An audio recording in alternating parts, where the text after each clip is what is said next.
Merry Christmas, Raimi. This is Mimi with miracle number 4. So, if you remember, we're in Hawaii, me and Popo, we're having a great time.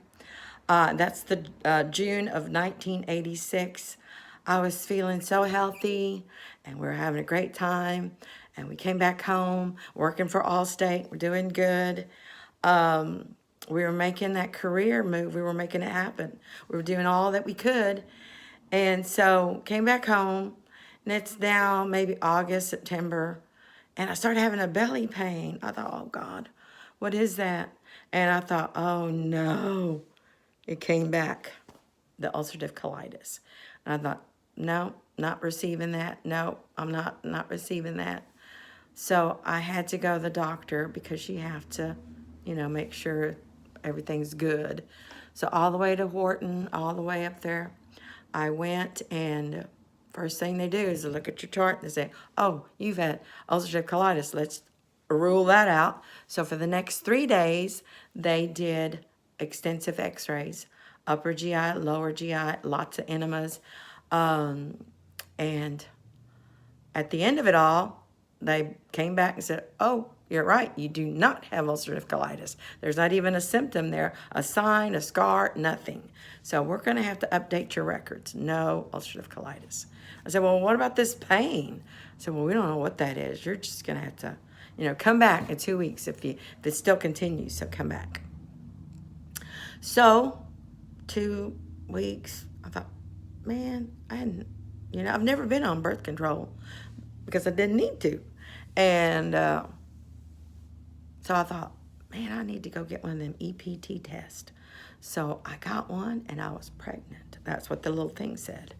So we make an appointment, go back to the doctor, and they do the test, and sure enough, I was pregnant. And you know what they had to do? They called me and Popo into the office, the doctor's office, and he said, this due to hospital whatever, we have to sign this waiver because we can no longer treat you because of our, avoiding a lawsuit or something. And he told me my options were to have an abortion. Of course, we said, no, can't do that. And then he said, well, your body will naturally start to abort. And I thought, no, we're not going to do that. And so me and Popo left the hospital the clinic without a doctor. And every day after that, my body started to pass big clots. And my mind would say, oh, that's an arm or a leg, or how your mind does. And, but I would never say it. I would never say it until there was one day, probably in December, where I passed this huge bucket of blood clot, huge. And we had to go to the doctor, or the ER. So I went to the ER, and they were about getting me ready for a DNC. Well, the doctor comes, and Sonny kept saying, nope, we need to have a specialist. I want to see a specialist. We're not doing this. We're not getting this done until I get confirmation from a specialist.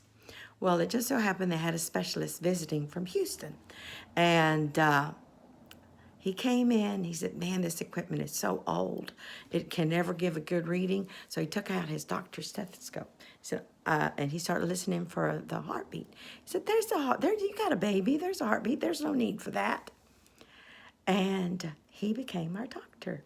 Come to find out, he was a Christian, a born-again, full-fledged believer. He believed in the sanctity of life. And so then, now I had a doctor. And the miracle happened March 31st, 1987. I went in for a C-section because the baby was super big. And I did not know. We had no sonograms or anything like that. I did not know if it was a boy or girl, or if it had any birth defects or anything like that. So we went in, and I was awake, and I could see Popo looking at what is now Jonathan. And he said, oh, he's beautiful. He's beautiful. All 10 fingers, 10 toes, his head, nose, everything was there. And Popo was the first one to hold him. I couldn't hold him because I was strapped in. And he was heavy, 10 pounds. And that was the greatest miracle. I lived in fear every day, Ramey. Your mind will be attacked by something, but you've got to hold fast to your confession of faith. Believe what God has told you. Hold fast. Don't let it flip out your mind, out your mouth.